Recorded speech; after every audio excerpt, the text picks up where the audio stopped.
G7 ministers are meeting today in Charlevoix.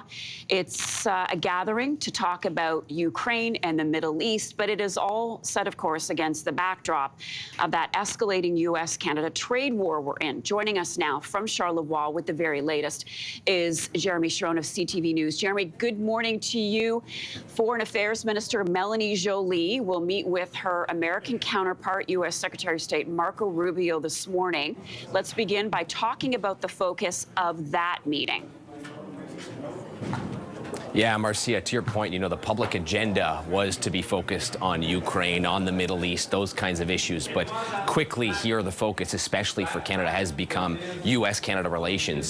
Secretary of State Marco Rubio will be meeting this morning with Foreign Affairs Minister Melanie Joly. I'm told the focus of that meeting will be Canada-U.S. relations, tariffs, the ongoing threat that we have repeatedly heard from Donald Trump, and was repeated yesterday by Marco Rubio, although he did address in comments yesterday that he would not be coming here and bringing up annexing Canada or Canada becoming the 51st state.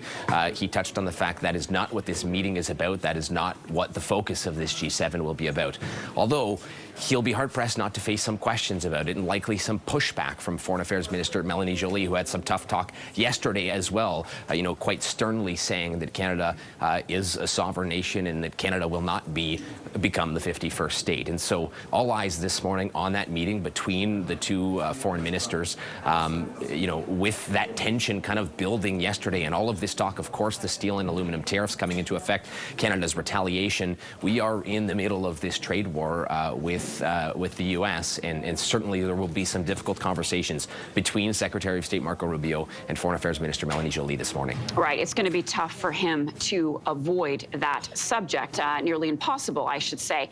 So let's go back then and talk about other issues that are on the agenda there in Charlevoix. How much time is going to be dedicated to the ongoing situation and now this potential ceasefire between Russia and Ukraine? We're waiting for Russia's response, but is that expected to be front and center there, Jeremy?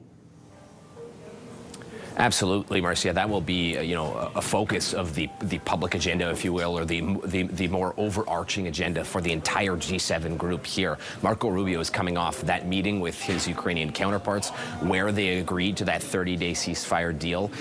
Ukrainian officials signing that deal. Again, remains to be seen where Russia stands on that and whether or not they'll agree to that deal. That meeting also led to the reinstating of U.S. military funding to Ukraine, which had been paused following that explosive meeting in the White House between Volodymyr Zelensky and Donald Trump. That was kind of the culmination point between the two countries and tensions that had been building prior to that meeting due to the fact that Donald Trump and his administration had been, you know, taking a pretty significant approach to trying to resolve the conflict and bring an end to the conflict, but had been doing that through negotiations with Russia like we had not yet seen. And so, you know, since that meeting, we've seen the subsequent meeting between Marco Rubio and his counterparts that has been productive and certainly will be a focus of the G7 here that has been largely supportive of Ukraine in this war. So certainly we will expect to see much of the focus on that.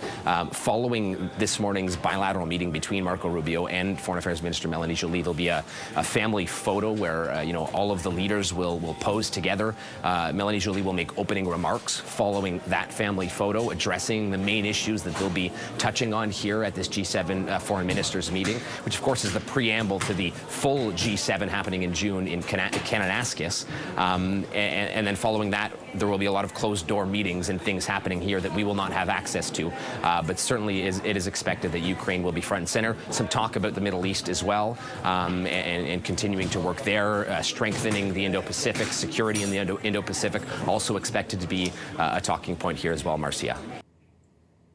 If you like that video, make sure to subscribe to the Your Morning YouTube feed, where you can find all kinds of new content posted every weekday morning.